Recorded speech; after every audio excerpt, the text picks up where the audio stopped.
اور کوا۔ کسی شخص نے ایک طوطے کو کوے کے ساتھ پنجرے میں بند کر دیا۔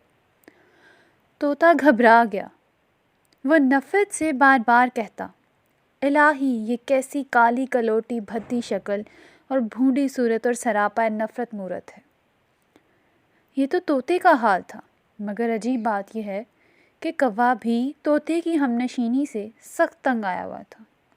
لاحول پڑتا اور زمانے کی گردش پر حسرت و افسوس سے ہاتھ ملتے ہوئے کہہ رہا تھا، خدایا مجھ سے ایسا کیا گناہ ہوا ہے کہ جس کے بدلے میں ایسے نابکار، بے وقوف اور بیہودہ ناجنس کی صحبت میں قید کر دیا گیا ہوں۔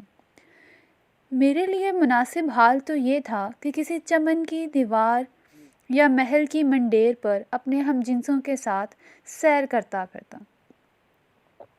یہ حکایت اس لیے بیان کی گئی ہے کہ جس قدر دانا کو نادان سے نفرت ہے، اسی قدر نادان کو داناؤں سے وحشت ہوا کرتی ہے۔